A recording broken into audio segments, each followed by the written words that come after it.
Welcome back to Educational Currency. I'm Robert Namoski, proprietor of the Coaching College and Ultimate Jiu-Jitsu. And I'm Chris Kaladikis from Maximum Education. Rob, what are we talking about today? Well, something new today. Something new. Very new. Okay. Starting a new school. So here we are. So you could be working at a school previously and you've moved to a new school, a new change. Something that I myself at the moment is experiencing. Yeah. And there's an excitement to it that I have to admit. And there's a nostalgia to actually leaving the school you're at that I have to admit as well. So, we shall go through the quirks, the pros, the cons. That's right. And what to watch out for, what to be careful of. Any advice as well, Chris? I know you've done it a few times as well. Yeah, but you're catching up. Yeah, you're catching up. No, hopefully this one, like I said to myself, at my age, I'm doing my best to make this one permanent. That's good. This is, for me, don't get me wrong, where I worked previously was great. And I was looking at that being permanent. And the school I moved to, well, my daughter goes there. Yeah. And it was the convenience of dropping her off, picking her up. And basically how I got the job, the principal contacted me and gave me an offer. I'm very grateful for it. And we sat down, we had a coffee, and we hammered out all the details. And I went, you know what?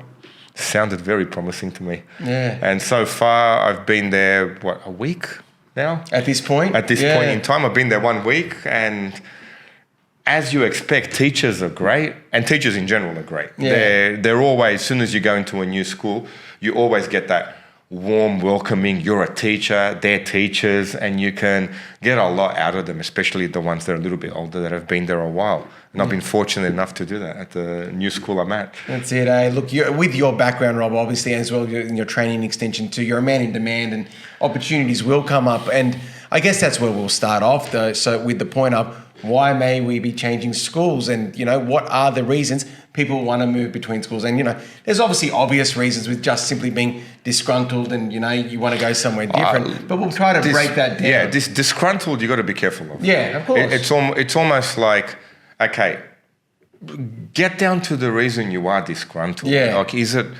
are you suffering from classroom management? Yeah. Because kids are kids. If you can't handle the classroom at one school, what makes you think another school is easier? That's right. And so you could well have the same issues starting at a new school, maybe even worse.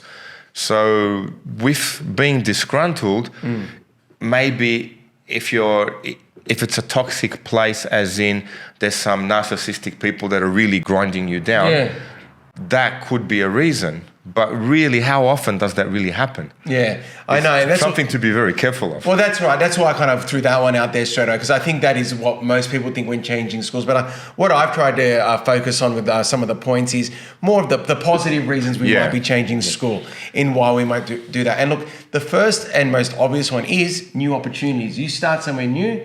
It's a fresh start and you're doing it for a new opportunity. So with you, it's obviously, in your instance, closer to your daughter. For myself, being at the age I'm at now, I'm 50 years old. My daughter goes to the current school. It is a little bit closer to our line of work and businesses. Having the convenience of dropping her off, picking her up, spending the time there with her. And actually, you become emotionally invested, not just in her, in the school as well. So you do want to make a difference to the kids at the school. At the same time, you make a difference to your children, which I'm expecting it to be a positive. I actually sat down with her. Yeah. Because when the principal gave me the text message, and I looked at it and went, okay, let's sit down. Yeah. Okay, what are we doing with this?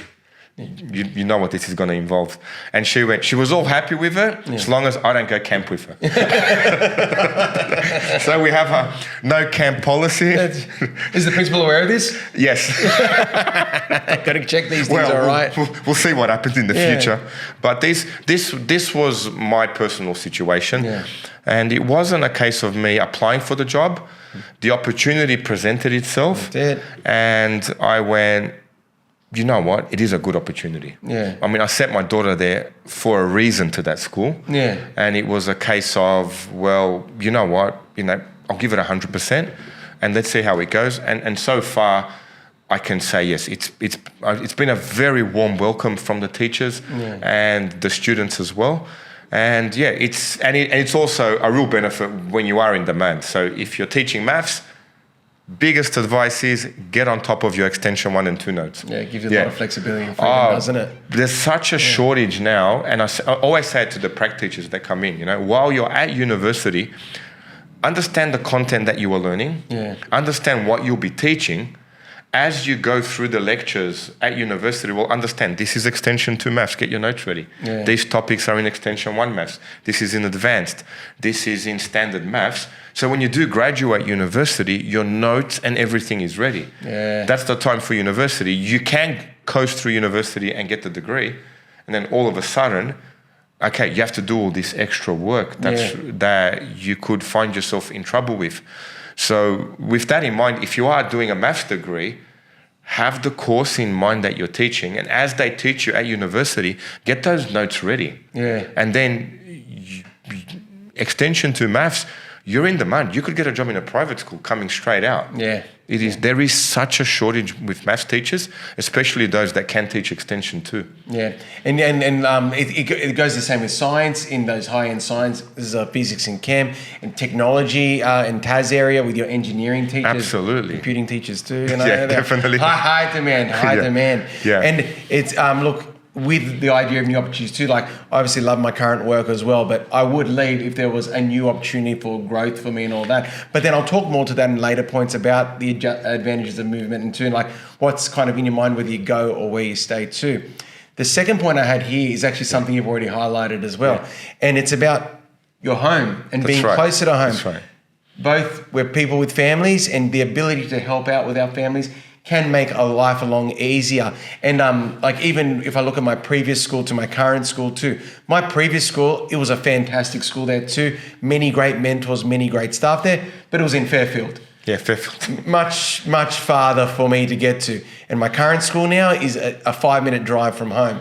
So that, while that is convenient, it's what I can offer my family. And that's right. It makes a big difference. Yeah, well, I can't really say that because from one school to another school, I think it's about 800 metres from where I moved. You're the king of this suburb, aren't you, Rob? Mate, I can't leave Rockdale.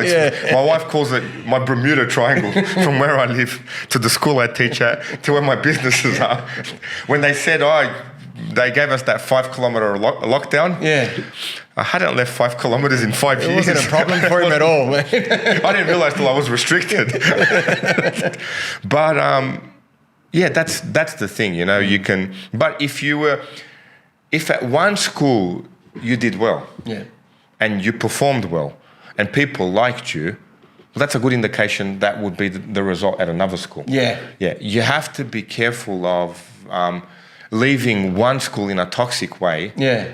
And thinking that won't follow you into another school. It's not always, but more than likely. Oh, it's too true. Yeah, if you bring a positive attitude, it will attract positive people when you make 100%. That move, and that will follow you. It'll precede you as you go.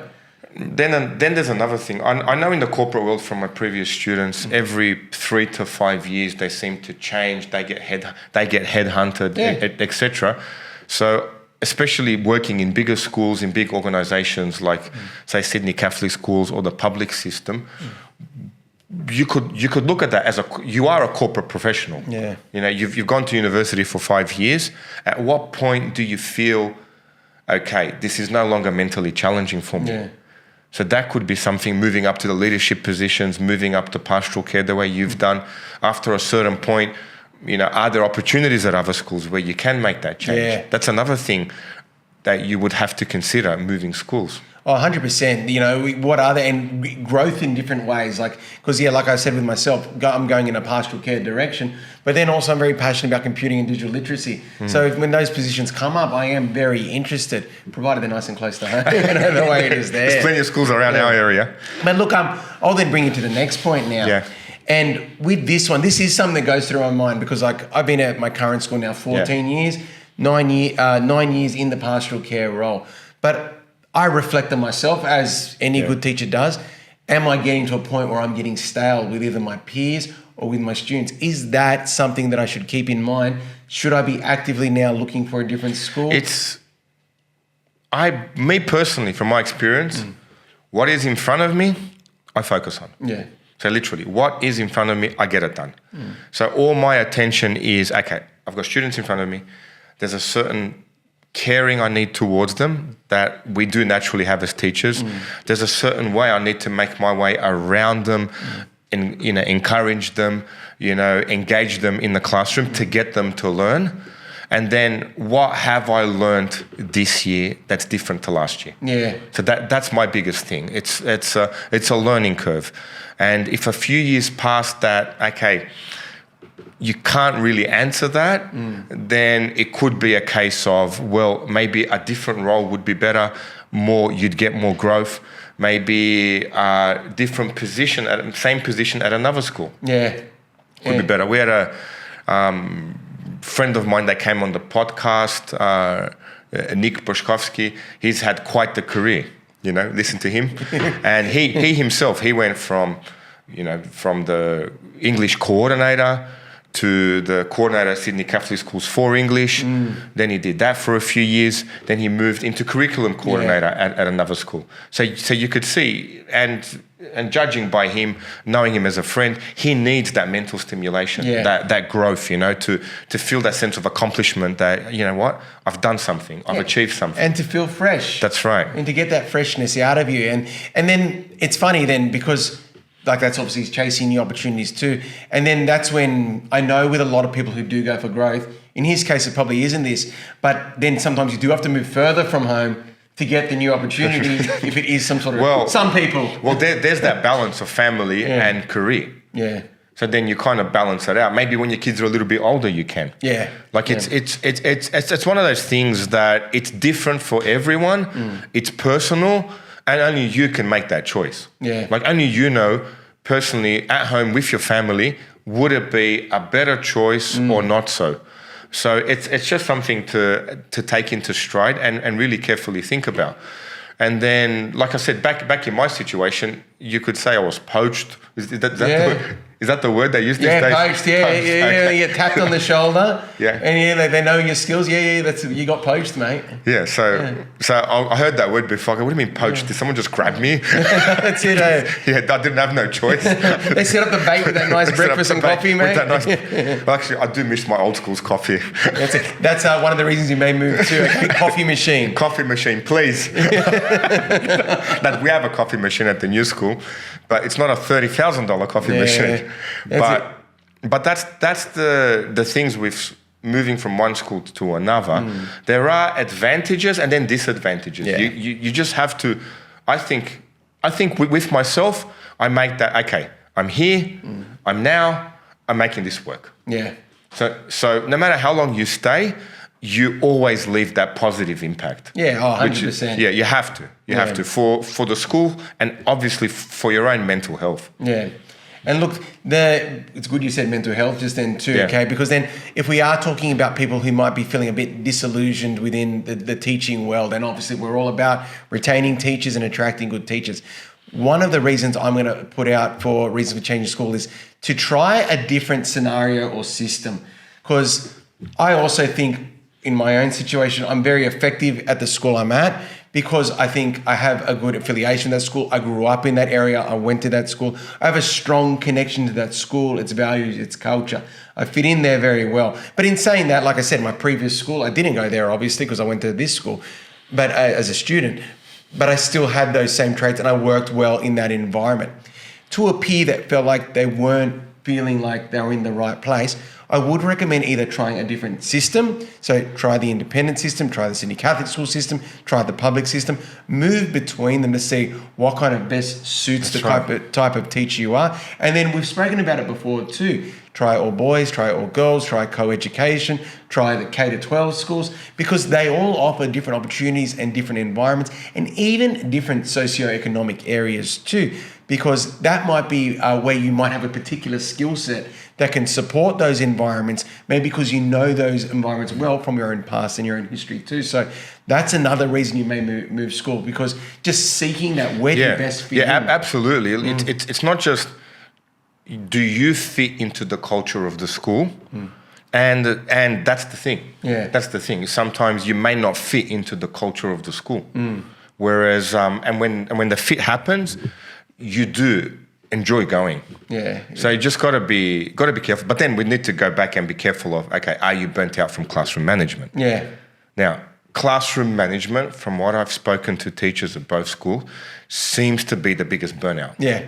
If you can't manage the classroom, if you haven't acquired those skills set yet, that's something that you first have to get on top of as a teacher. Oh, it burn you quick. Makes or breaks you. Makes or breaks you. I've seen people with PhDs that just get burnt out. Yeah. They can't handle the high school classroom. And even though they've got this awesome record, academic record on paper, they're ineffective in a classroom environment. Yeah. So you'd have to really get on top of the issues that what is stopping you enjoying this job. That's right. And it is often very much self-reflection and where do you want to be and what you want to do. And like I already kind of alluded to it when I said it, but if you're not happy before getting out of teaching, okay, at least try another school or another system first, because you might find where you fit a little bit better. And we need good teachers. So just try somewhere different first before you get out. But hopefully you're not getting out. Hopefully you love teaching and that's why you're here with us today. That's the plan. Obviously, that's the whole point of the podcast. It is to just give you some points and tips and maybe just get you over that edge where instead of quitting, you can find the passion and the drive. And that's it. And we'll always say it, you're not alone and it isn't easy. Okay, we all go through this and we all think about our positions all the time. Okay, so we've got to keep that in mind. Oh, absolutely. And that's the thing. When you do step into a new school, remember, you're the new person. Yeah. And I've been the new person twice now. Yeah, that's right. So I can say first time at... Your first school? My first school. I went, okay, this is a big school. Yeah. Wow, okay. And I was lucky enough there to I did a prac there. Yeah. So I knew... And in my prac, I became good friends with the teacher that did the prac with me. Yeah, your mentor, your supervisor. Yeah. So he was great. He was phenomenal. And the skill sets I had, I didn't have, he had. Yeah. So he was Mr. Angelo Scully. That's it. He was phenomenal in dealing with the lower end classes. Yeah. He was brilliant, absolutely. And there is a skill to that. There is a skill to those students who aren't as engaged. Absolutely. And then when I was given a bottom end class, he was my go-to man. Yeah. Exactly. What do you do in this situation? How do you handle certain scenarios? The man's got 30 years experience. Yep. And I went, okay, this is great. So the skill sets I had from teaching the top end maths, all of a sudden, now you're given a bottom end class. Yeah. And there's no excuse as a maths teacher to say, oh, no, they're not smart enough. I can't handle it. Yeah. It's the equivalent of having a personal trainer and saying, no, sorry, that person's not fit enough. I'm not training them. So as a maths teacher, you should be able to handle your top-end extension 2 kids and your bottom end. Say you get a struggling year 7 class where you're teaching them the times tables. Yeah. Either way, you must have the skill sets of both. Yeah. And if you don't, you need to fix that up immediately. Yeah, that's good. And then that's once again back to mentors, eh? Absolutely. And the amount you can learn there, which goes right back to our first episode. Yeah. And you have to be realistic with yourself. For example, okay, what are my skill sets? What can I really contribute to this school? Okay, where am I lacking? Who has those skill sets that I can latch onto and then fix them up straight away? Yeah. And if you walk in with that mentality, I'd like to think to the best of my ability, I do and I have, okay, this is where you begin to grow as a teacher. Yeah.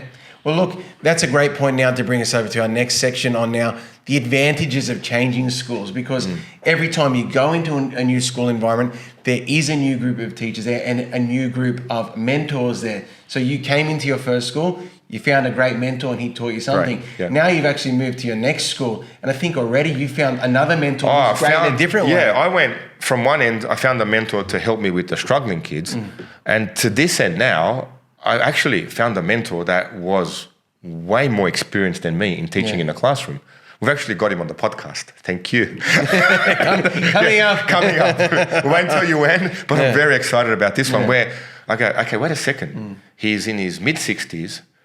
He's been teaching 40 years in a classroom. Wow. Now, he could, at any opportunity, he could have made his way up to the administration positions. Yeah. But no, his passion for teaching in a classroom, you can still see it in his communications, when he talks about the mathematics, when he talks about his classes, etc.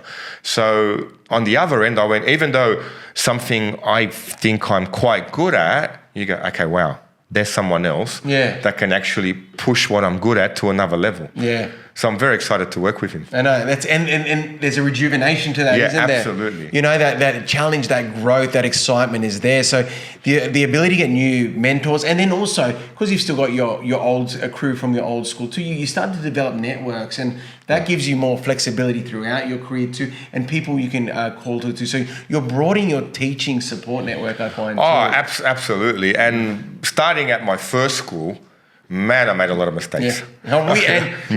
And the fact that the maths department was that good, that they mopped them up behind me so quickly, no one even noticed. Yeah. And having a team like that, I'd have to say, really built my confidence up. Yeah, you know what? I can really do this maths teacher role in a classroom, because it's different in a tuition center. Yeah. It was very different in a classroom. So I was very fortunate enough to actually begin work at the school where they had a maths department where, okay, I look around me, there's six teachers there with 25 plus years experience. Yeah.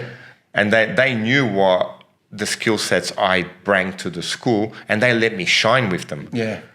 And that's a sign of a good department. Oh, absolutely. So it's one of those things, if you're lucky enough the way I've been to actually have that in my first year and a half, 2 years of teaching, and I built that confidence up of setting exams, marking exams, things that I was lacking in, I got to see how they do it and actually went, okay, now I feel much more confident with that. So having that tap on that shoulder, getting asked to come to the school where my daughter's at, I went, you know what? I feel a lot more confident than if I started there at the beginning. Oh, of course, 100%. And look, that's great you say that, because my experience too, straight out of university, was very similar. So my first full-time position was a 6-month block at a school in the eastern suburbs. And I reckon if any of those teachers saw me right now, like sitting here talking on the podcast, they're like, that guy can actually teach. Like the amount of mistakes I made on a behavioural management level, on a teaching and content level and understanding things, it was hard. The first year out is hard, and you do need mentors to support you through there. And then in my second school, the school I was at just before this one, well, there I was still quite young. I did get a lot of growth, and I had some fantastic mentors there, but I was still, in my early 20s. Your priorities are different there. Yeah. And being very nice to myself and how I describe this.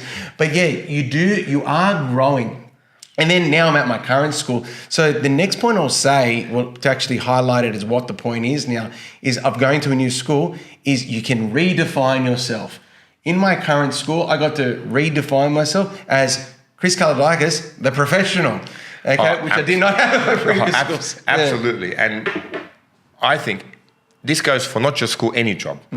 Soon as you step into a new environment, make yourself useful. Yeah. Absolutely make yourself useful. There's a teacher looks like they need a hand with something. He's setting up, or she is setting up a classroom. 5 minutes to go. Do you need a hand? Pull the chairs up. Be that person that the teachers can rely on. They know that, if they need something, they can come to you. Yeah. Even simple things like, you've got lunchtime due, there's a piece of paper in front of you, pick it up. Yeah.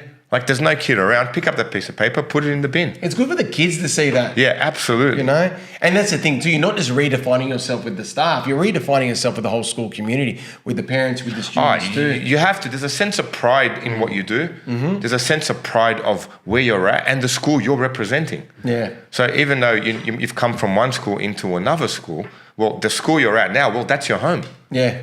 And you need to set your home up in a comfortable way where you feel comfortable and you are making a positive impact to everyone else around you, the students, especially the teachers. Yeah. And teachers are obviously, depending on which school you go to, they'll be trying to suss you out. Like even with your move too, you've got this great mathematics background. People want to see, is he as good as they say he is?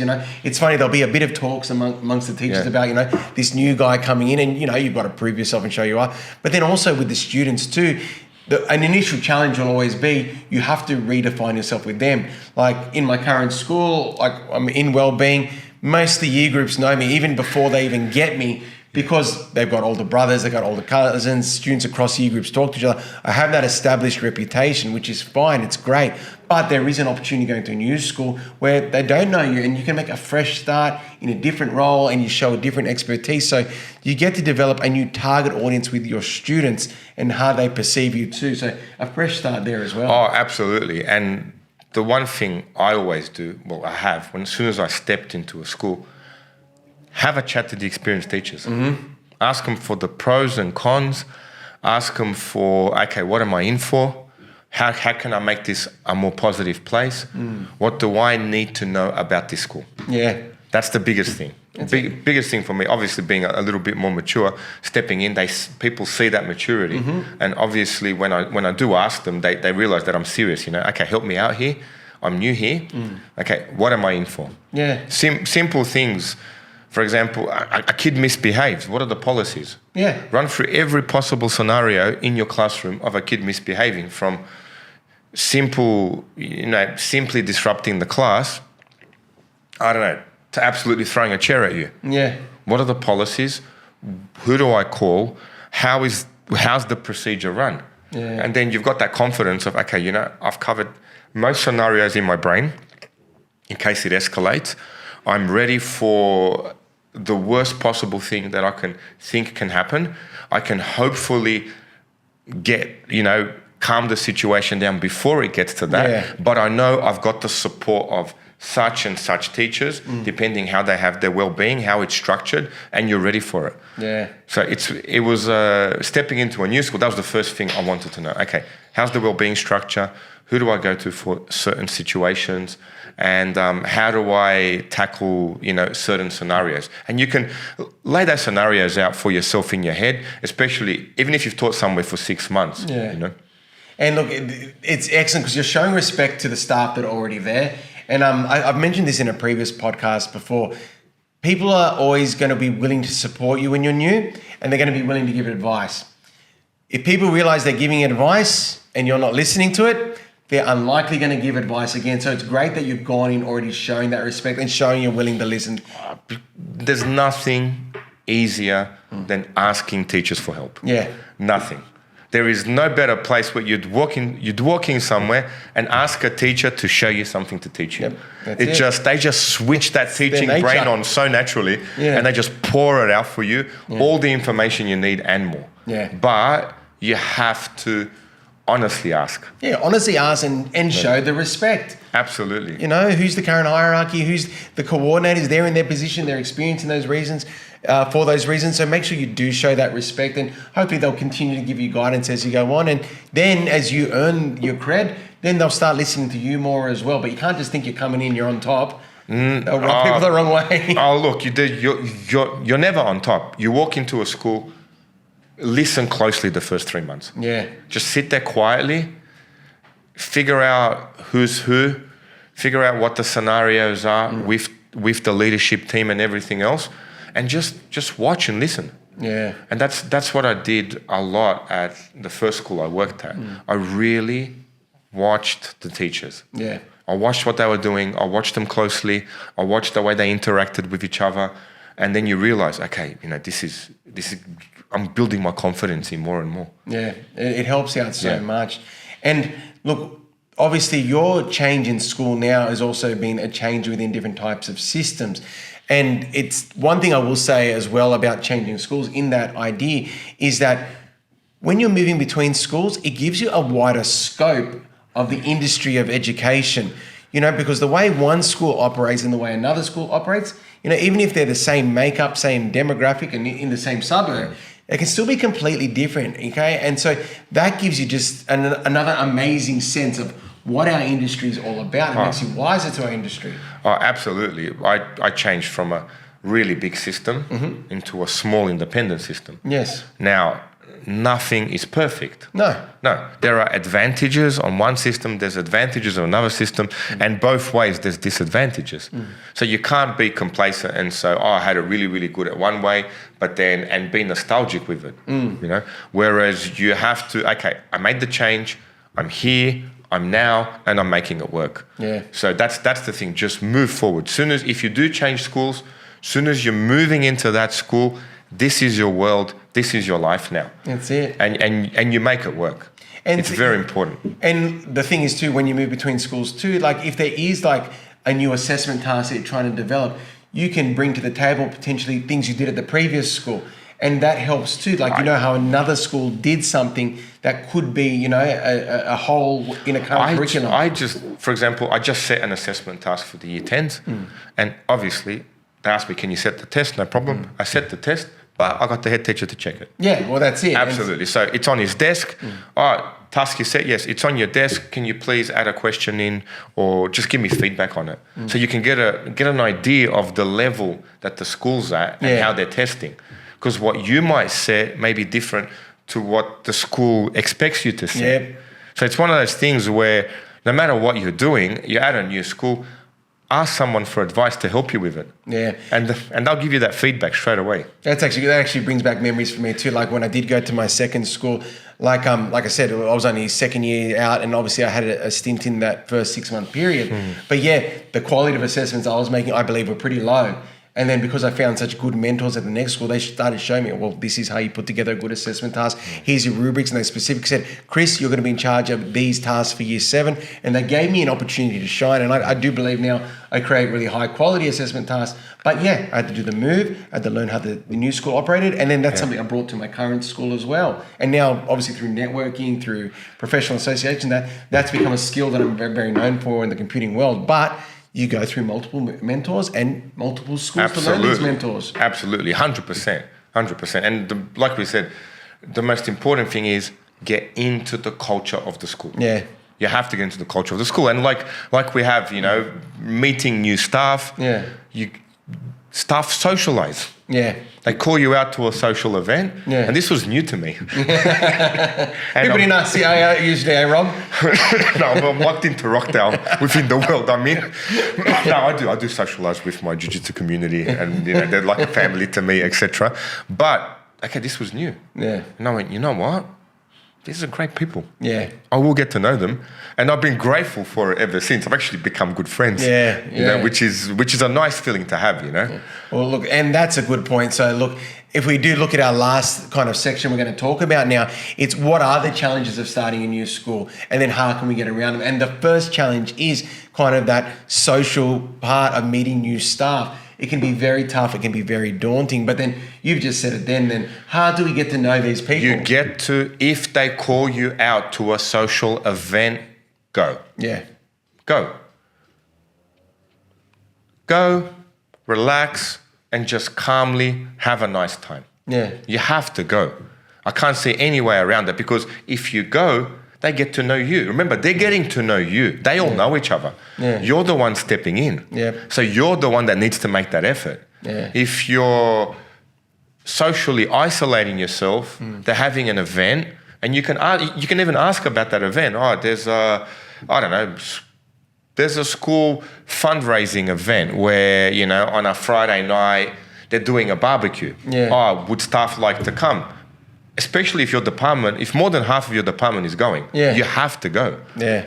And it's that chance where they'll meet you. Oh, this person's serious, is coming to the event. And you get to meet teachers in a social context. Yeah. Where you'll get a lot more out. You'll get that person behind the teacher, which is very important to get to know. It is. And even like you said with school events, we had our showcase night last night showing off the great tech jobs and artworks that happened at our school and the music. And there was, like, in our TAS department, the 3 young blokes, you know, they're all in their first 2 years of teaching. They were all there. They're mingling with parents. They're bonding with the students. And, you know, they helped them with all those projects. But it was just great because it gave them opportunity to shine. It gave them opportunity for parents to see them in such a positive manner. These young men who helped their sons make this great work. So it just, it makes them a part of the community and helping with that. And it's funny too, one of the teachers in my Year 12 homeroom team, she's about to go on maternity leave, and then her replacement hasn't even started yet, but she's already put her name down to attend graduation.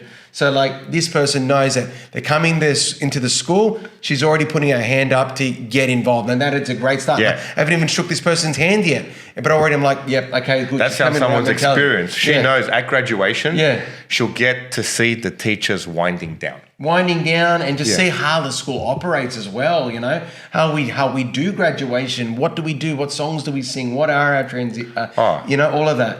Absolutely. And then there's another thing of, well, it's a new school. You got to make your way around that school. Yeah.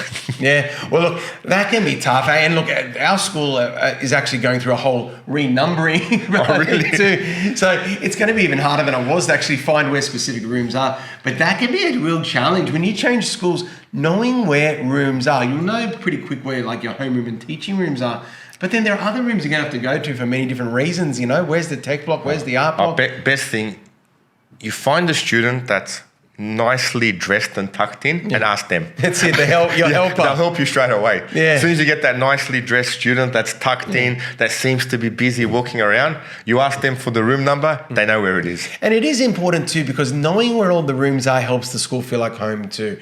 Like when you do, if things feel cold when you're locked to your classroom, but the second you start knowing the wider school, where all the amenities are, where's the hospitality lab where I can possibly get a coffee, where can I do my research, Rob, things like that. Research is very important. It's very important in the school.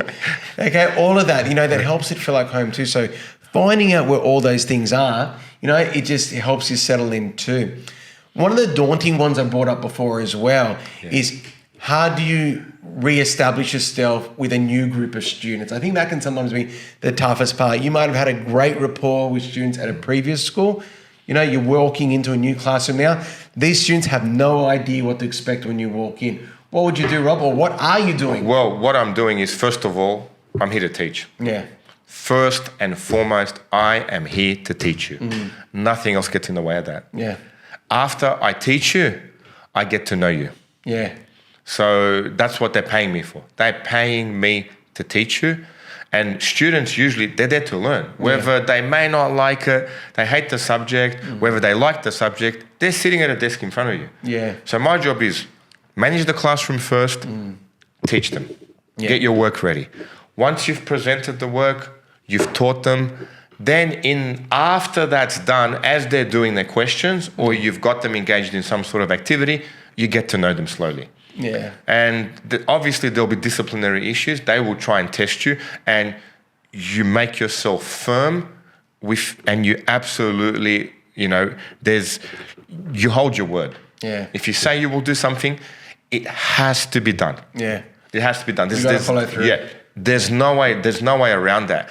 Then after the students say, okay, sir's serious, his lessons are prepared, he is putting in that passion to teach us, then you get to know them. Yeah. And getting to know a student, you can discipline a student, like really put them into place, and then give them a high five on the way out. Oh, that's right. Absolutely. Because the student needs to feel, look, I really want to get through to you. I want to teach you, but I just don't like that behavior. Yeah. It's not you, it's your behavior that's a problem. And the behavior changes, you go, that's it. That's a student as well. Yeah. And it was great. I had an email from my mum where I actually went quite hard on this student. Yeah.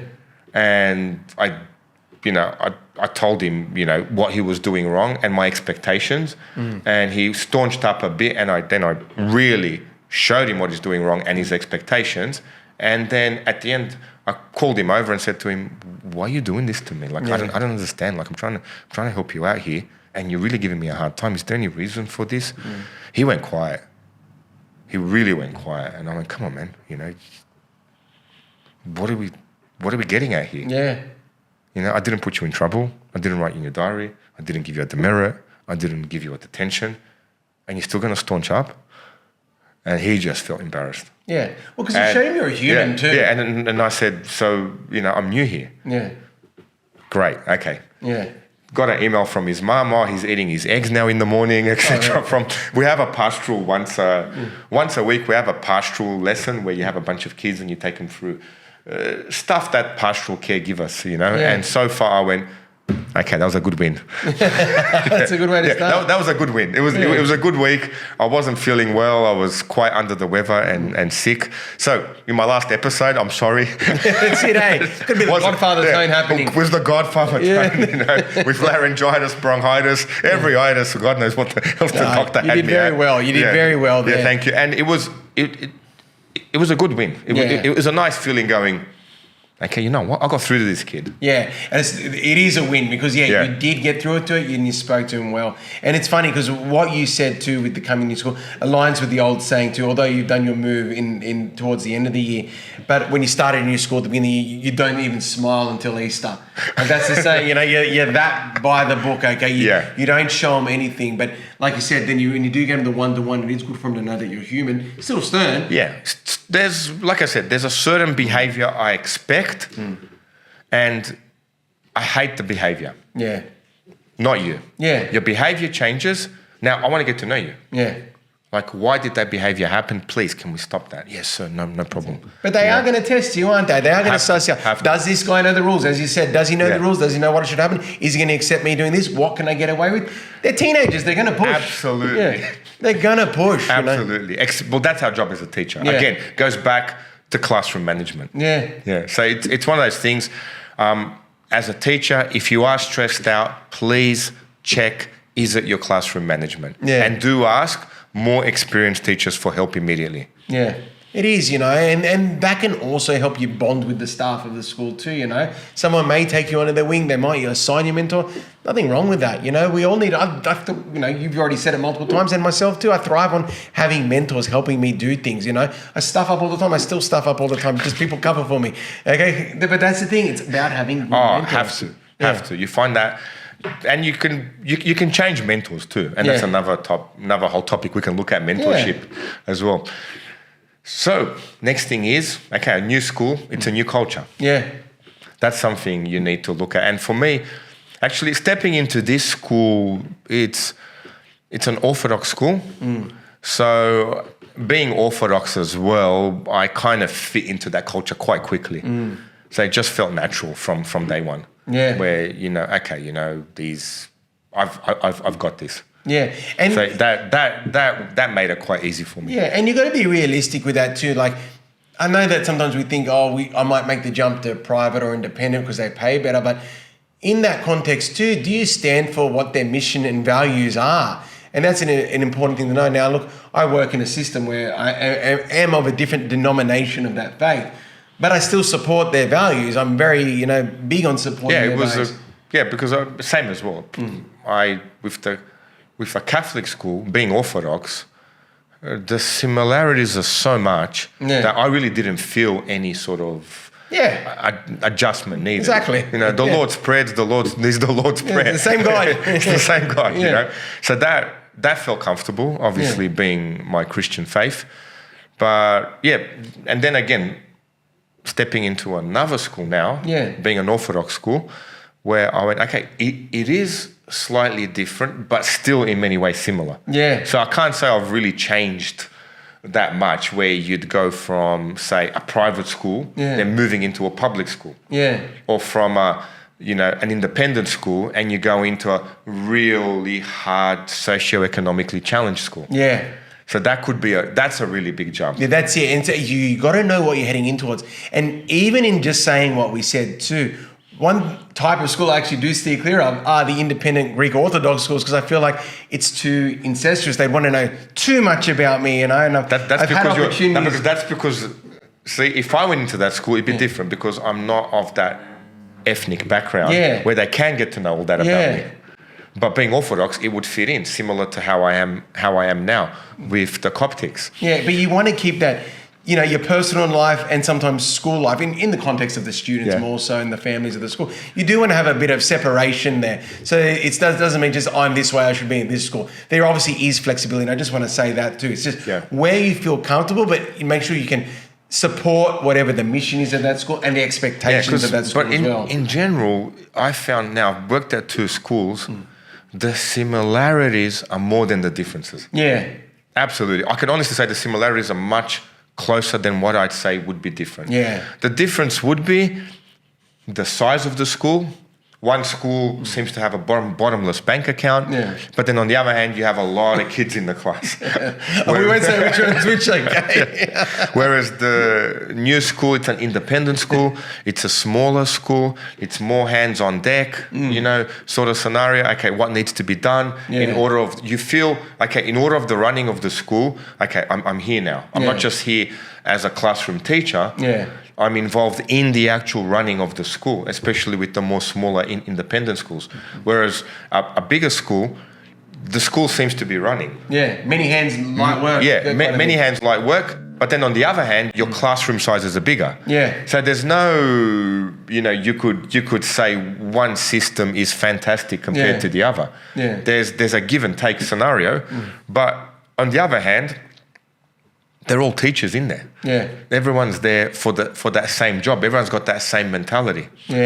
That's it, and that's what's important, that they are passionate teachers, no matter what school they're at. And that shows you that it's a good school where you're going to, and obviously makes you feel proud of your choice when you can actually walk in and see that. Absolutely. And then our final point, obviously, you've worked at a school, you become friends with the people at the school. You're spending so much time together that you're not just going to cut ties straight away. No, absolutely not. Some cases you're lucky and you're doing a podcast with the guy that left the school and that keeps you in touch. Absolutely. But missing your peers is always going to be one. I've got great friends that have left my school and they've gone on to great things, but still miss them, still miss seeing their heads around, but we're lucky too that, you still network, like they are your friends, you still go out and do the social things, but, there's even the professional friendships as well, which is kind of what we do here too, because we're mates and we talk about stuff as well, but also we talk about professional things as well. And so there's still that opportunity too,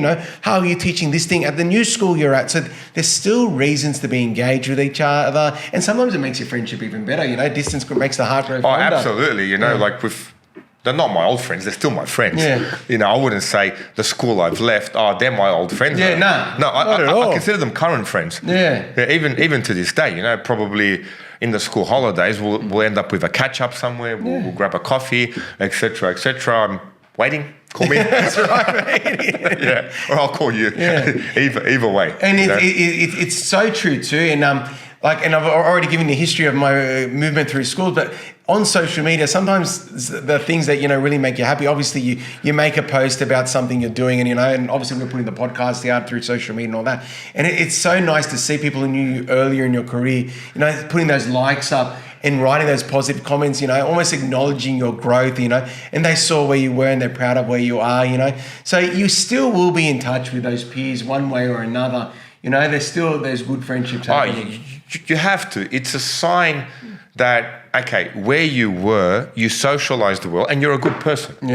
If you work somewhere and you didn't make any friends, where were you? Like, what happened? You just locked yourself in a little room and Was it your fault? Was it their fault? Sometimes you need to look at it realistically. And like you've already said it too, you go to a school and you meet all these great new people. And it's just a sign of just how beautiful our industry is. That's right. Many great teachers in many great environments doing many different and great things to support the schools they're at, the students in their schools, their communities. It's great. Like I said, going to a new school and those faces just lit up, introducing themselves. Hi, how are you? You straight away feel that warmth and that helpful nature. We're here together. We're going to do this together. You're part of our team now. And you're bringing fresh blood, fresh perspective. People usually see you as coming in with high hopes. Someone that could bring us, new ideas, new change, as well as support what we currently have as well. Absolutely. Well, look, it's a good move, Rob. It's going to be good for you. I'm pretty happy about it. Like I said, my move was obviously, my daughter goes to the school. So I really did research the school quite well before my daughter went in there. So when the head of the school approached me to come along, and I went, okay, this is an opportunity for me. That I took, and I'm quite happy with. I'm glad. Congratulations. Okay, thank you very much. Thank you for sharing your stories, Rob. Okay, thank you, Chris, as well. I'm Robert Namoski. And I'm Chris Galadikis. Thank you again, and don't forget, like, subscribe and comment, please. Thank you everyone that's been supporting us so far. We really appreciate the support, really. From what ended up a conversation in the playground to actually getting some really good guests in, and we've got future guests that we're really excited about. So stay tuned. And it keeps me in touch with him now that he's no longer with me. So Thank you very much, guys. Thank you. Take care. Good on you. That was great, man. That one.